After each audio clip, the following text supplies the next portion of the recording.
আসসালামু আলাইকুম। ক্লাস 9-10 সকল শিক্ষার্থীবৃন্দরা, আমরা আজকে আবার নতুন ক্লাসে চলে আসলাম। ঠিক আছে, আমরা আজকে আবার নতুন ম্যাথ শুরু করব।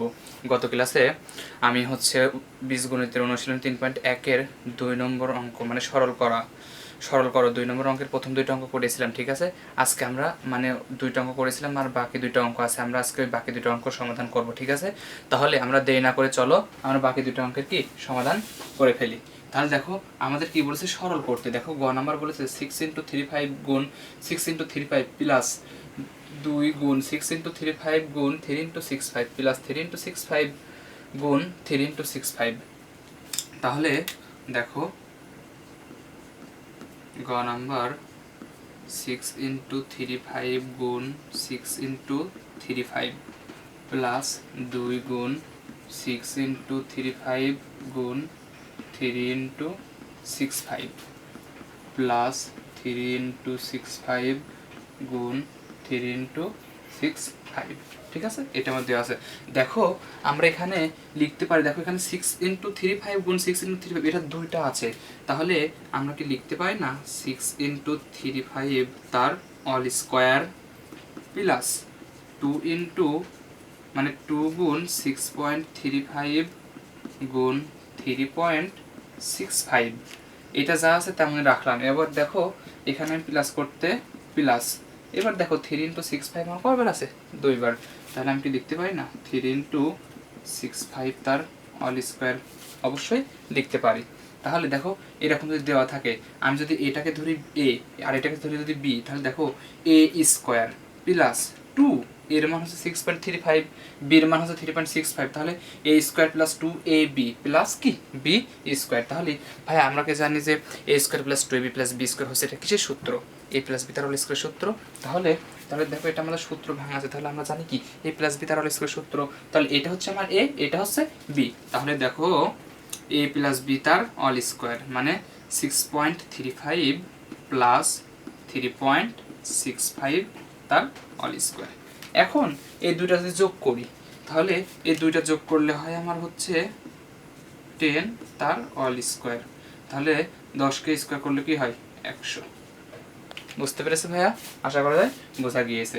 মানে আমি গত ক্লাসে বলেছিলাম সরল করা মানে কি, অঙ্কটাকে সহজভাবে ছোট করা। ঠিক আছে, তাহলে দেখো আমাদের এটা দেওয়া আছে, জাস্ট আমরা কি ধাপে ধাপে অঙ্কটাকে সহজ করে সমাধান করে ফেলেছি। ঠিক আছে, তাহলে এটা যদি বুঝো তাহলে আমরা এর পরবর্তী অঙ্কে চলে যাই।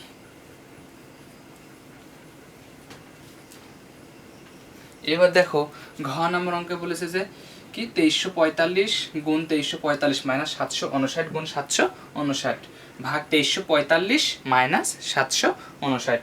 এখন আমাদের এই অঙ্কটা করার জন্য আমাদের একটা সূত্র প্রয়োজন। কি প্রয়োজন? আমাদের একটা সূত্র। দেখো যে a square minus B square equal হচ্ছে a plus B A minus B, এটা হচ্ছে আমাদের একটা কি সূত্র। ঠিক আছে, এখন এই ঘ নম্বর অঙ্ক সমাধান করার জন্য আমাদের এই সূত্রটি কি করতে হবে, কাজে লাগবে। এই সূত্রটি আমাদের কাজে লাগবে। তাহলে a square minus B square equal কি a plus B into A minus B.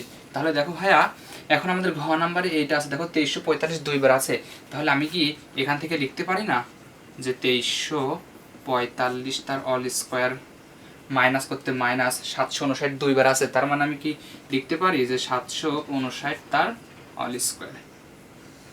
এবার নিচে যেটা আছে সেটাই 2345 মাইনাস 759। বুঝতে পেরেছো? তাহলে দেখো আমি যদি এটাকে যদি এ ধরি, এটাকে যদি বি ধরি, তাহলে a square minus B square সূত্র কি এ প্লাস বি মাইনাস বি, ওই সূত্রটি বসিয়ে দেবো। এ প্লাস বি এর মান হচ্ছে 2345 আর বি এর মান হচ্ছে 759। তাহলে দেখো 2345 প্লাস 759। এবার দেখো আমি ওই সূত্রটা বসাচ্ছি ইন্টু 2345 মাইনাস 759। এবার নিচে এটা করতে এটা বসিয়ে দিচ্ছি 2345 মাইনাস 759।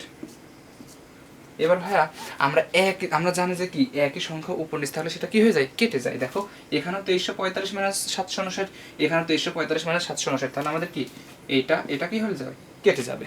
এটা কেটে গেলে আমাদের থাকছে হচ্ছে কি 2345 প্লাস 759। 2345 প্লাস 700 কি 59। তাহলে এইটা আমাদের যোগ করলে কত হয়? এটা আমাদের যোগ করলে হয় 23 আর 7 হচ্ছে 3000।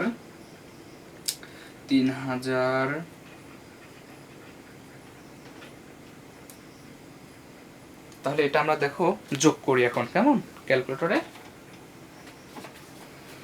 যোগ করি। 2345 প্লাস 759।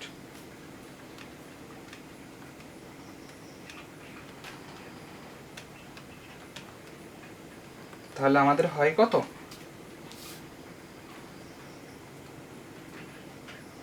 3104।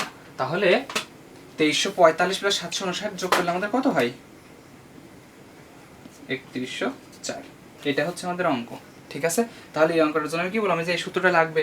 আমি জাস্ট ওইটা, আমার এখানে দুইটা আছে, আমি স্কোয়ার করেছি, তো সূত্রের সাথে বসিয়ে দিয়েছি, বসিয়ে উপর নিচে একই সংখ্যা ছিল, কেটে গিয়েছে, আর এটা যোগ করলে দিলে আমাদের হচ্ছে কত? 3104। বুঝতে পেরেছো? তাহলে এই অঙ্কটির মাধ্যমেই আমাদের অনুশীলন 3.1-এর 2 নংয়ের সরল করো, মানে সরল করার 4টা অঙ্ক আমাদের কি শেষ হয়ে গেল। তাহলে আজকের ক্লাসটি এই পর্যন্তই। যদি ক্লাসটা অবশ্যই ভালো লেগে থাকে তাহলে ভিডিওতে একটি লাইক দিও এবং সাবস্ক্রাইব করে পাশে থেকো, আর অবশ্যই বন্ধুদেরকে শেয়ার করে দিও, ঠিক আছে? অবশ্যই আগামী ক্লাসে আবার নতুন ম্যাথ নিয়ে তোমাদের সঙ্গে দেখা হবে। আসসালামু আলাইকুম।